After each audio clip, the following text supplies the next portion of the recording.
우리는 매일 아침 화장품을 바르고 가스레인지로 음식을 조리해 먹고 자동차로 출근해서 일회용 컵에 담긴 커피를 마신다. 무심코 지나치는 일상 속에서 우리는 의식하지 못한 채 수많은 화학물질에 둘러싸여 살아가고 있다. 다양한 신기 오염물질도 발견되거나 이제 사용되고 있는데요. 만성적인 어떤 질환을 나타낼 가능성이 높은 상태입니다. 지속적으로 유지가 되고 농축이 되고 하면 생태계에 영향을 미치는 부분까지 가기 때문에 매우 유해한 것으로 알려져 있습니다. 우리가 먹고 생활하고 숨쉬는 이 환경은 과연 안전한 것일까? 그 궁금증 해결을 위해 필요한 것은 바로 독성 평가다. 우리의 안전한 생활과 환경 보호를 위해 필요한 독성 평가에 대해 알아보자.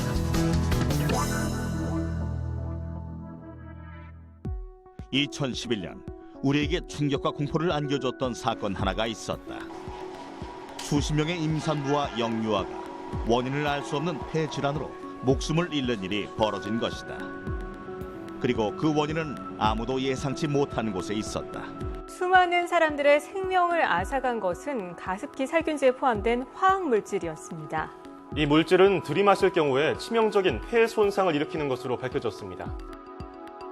2015년까지 정부가 공식 확인한 가습기 살균제 피해자는 530명. 이 중 143명이 사망했다. 가습기 살균제의 무엇이 우리 주위의 소중한 생명을 앗아간 것일까?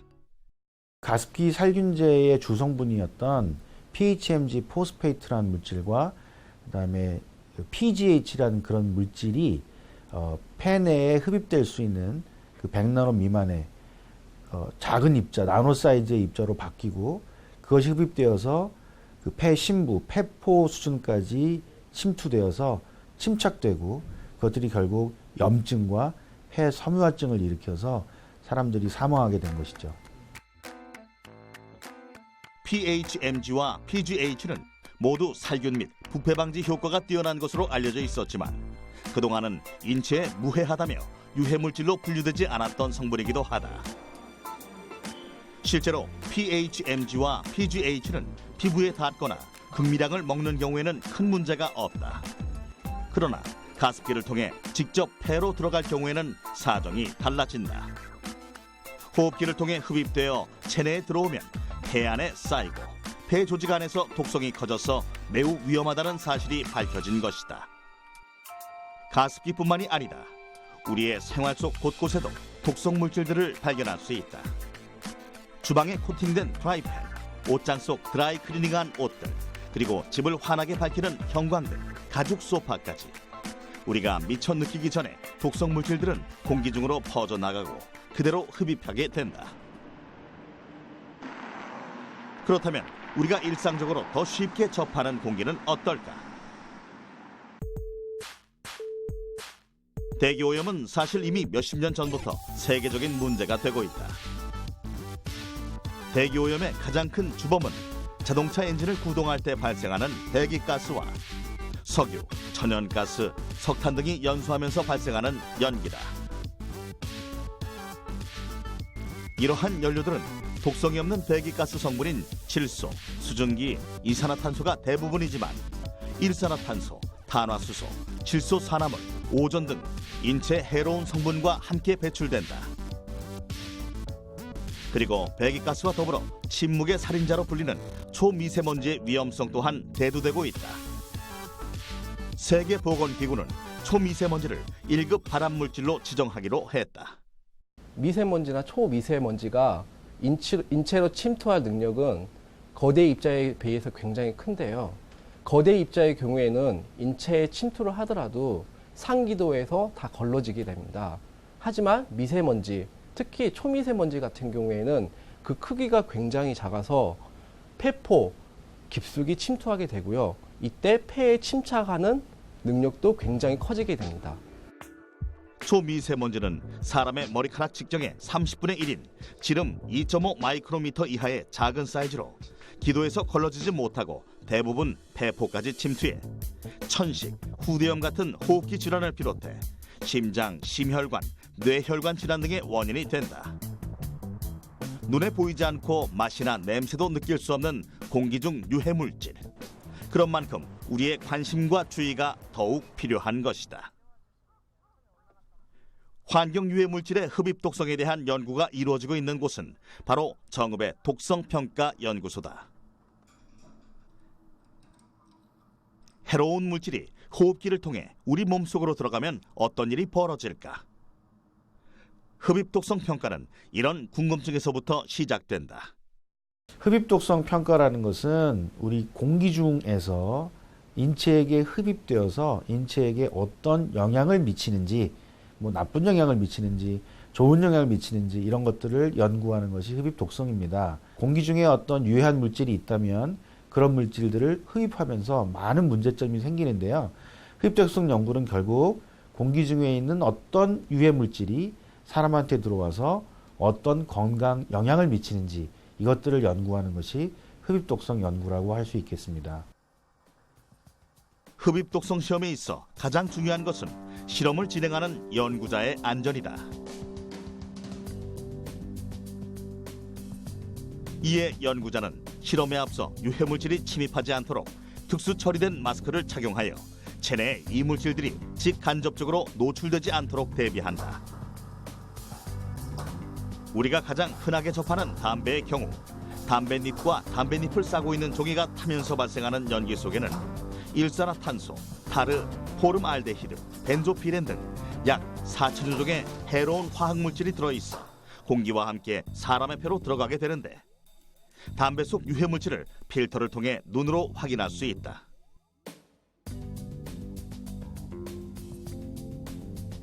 담배의 유해 성분 중 특히 니코틴은 뇌와 신경체계 등 신체의 많은 부분에 영향을 끼친다. 니코틴이 포함된 혈액은 정맥을 통해 심장까지 전달되며 심장이 펌프질을 할 때 대동맥을 통해 몸 전체로 흘러들어가고 사람의 뇌에까지 곧바로 전달된다. 이것은 비단 흡연자만의 문제는 아니다. 최근에는 담배 연기를 흡입하지 않았는데도 담배 독성 물질을 흡입할 수도 있다는 연구 결과가 나오기도 했다.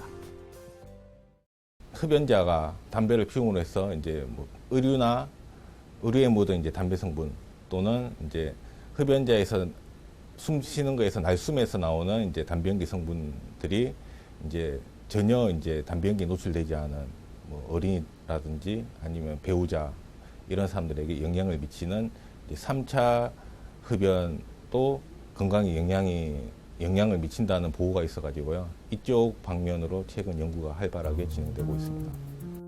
담배 연기를 비롯한 다양한 유해 물질을 대상으로 한 흡입 독성 연구에 있어서 핵심이 되는 요소는 흡입과 노출이다.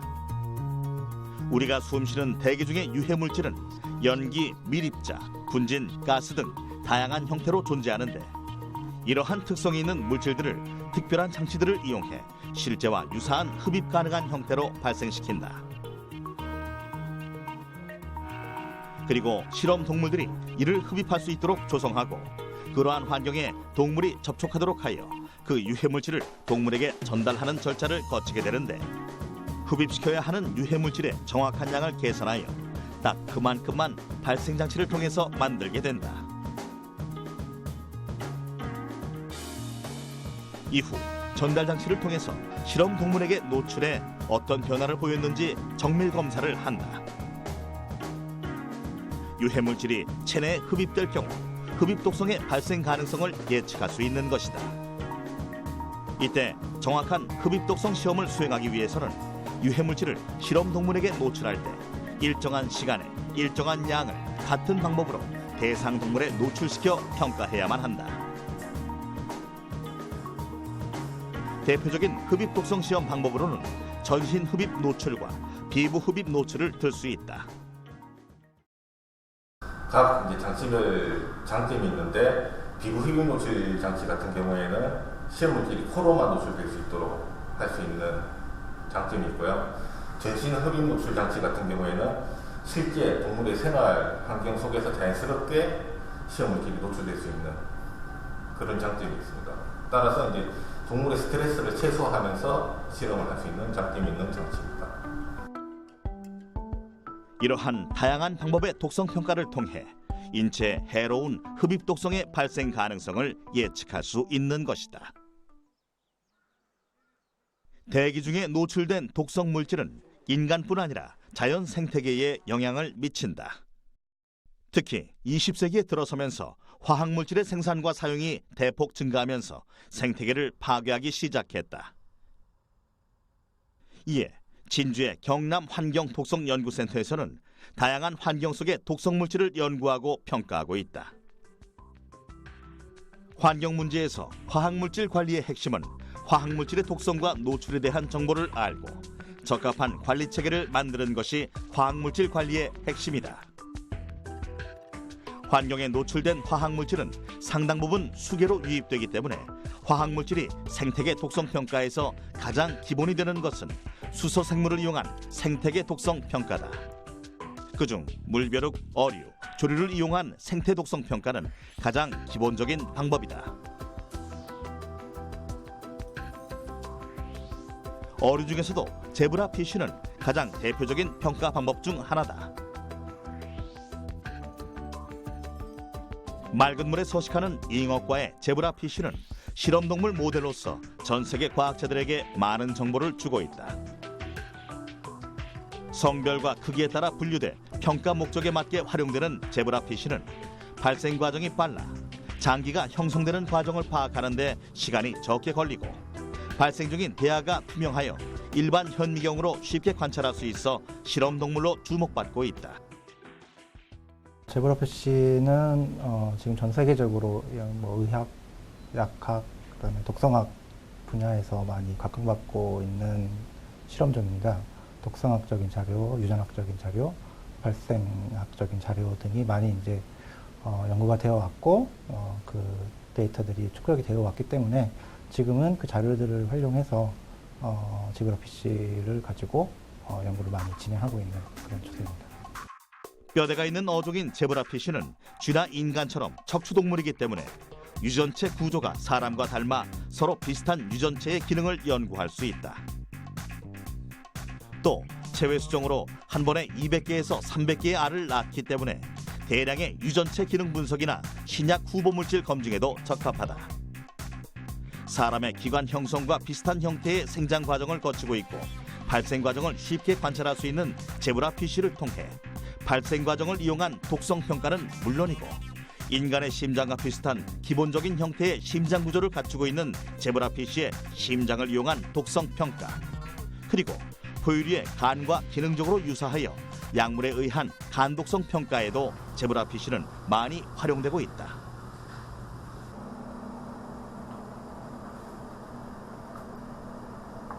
생태계에서 분해자로서 아주 중요한 위치를 차지하고 있는 미생물 또한 독성 평가에 활용되고 있다.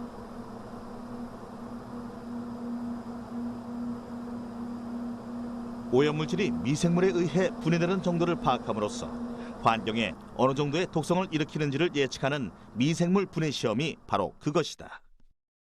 저희들이 미생물 분해 시험을 하기 위해서 이제 분기마다 저희들이 그 외부에서 활성 원인을 저희들이 채취를 해오고 있습니다. 하수 처리장이나 아니면은 공단, 그다음에 하천 이렇게 위주로 해서 저희들이 전국을 돌아다니면서 샘플링을 해와서 그 활성 원인을 저희들이 이 보관고에서 보관을 하면서 저희들이 미생물 분해 시험에 사용을 하고 있습니다.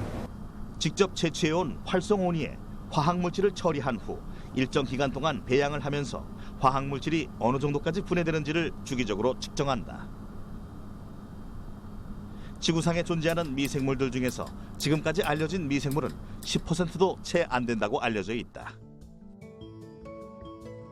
그런데 그 10%도 채 안 되는 미생물이 환경 중에서 화학물질을 분해하는 역할에 상당히 기여하고 있다. 미생물에 의해 분해될 때는 환경 중에 오염물질이 쌓이지 않기 때문에 생태적 문제를 일으킬 요인이 훨씬 줄어든다. 이로 인해 미생물에 의한 화학물질 분해에 대하여 관심이 점차 커지고 있다.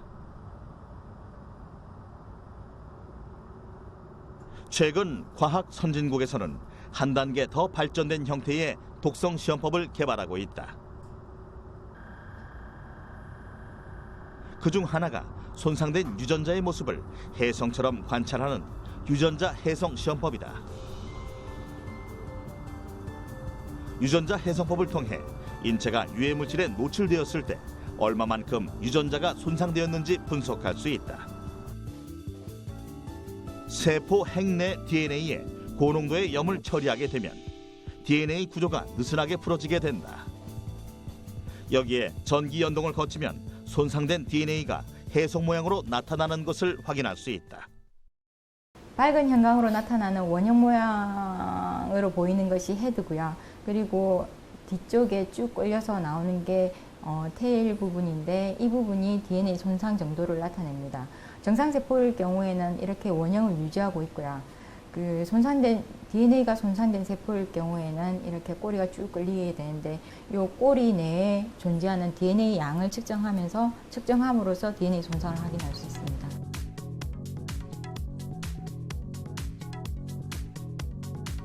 이렇듯 진보된 미래 기술에는 눈으로 보이지 않는 분자의 영역이 점차 강조되고 있는데 그중 중요한 것이 바이오마커다.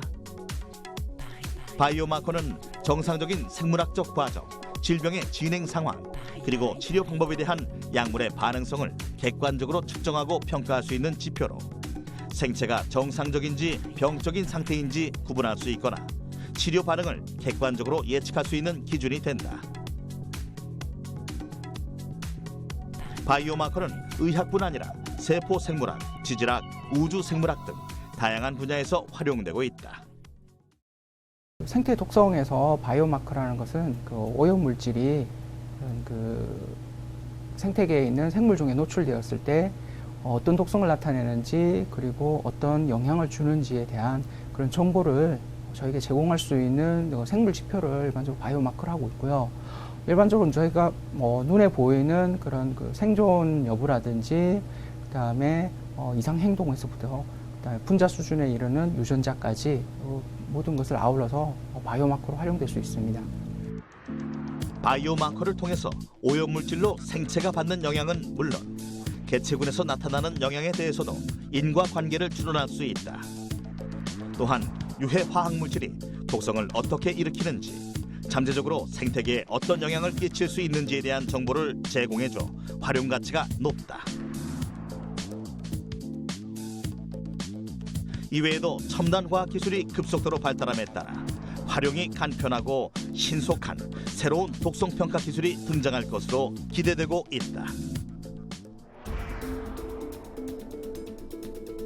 독성 평가는 각종 화학 물질 등이 인체에 어떠한 영향을 미치는지를 알아보기 위한 과정으로 쾌적한 환경의 보존과 행복한 인류의 삶을 위한 생명과학 분야의 기초 기술이라 할 수 있다. 앞으로도 우리가 더 나은 삶을 위해서는 독성평가 연구에 대한 노력이 계속되어야 할 것이다.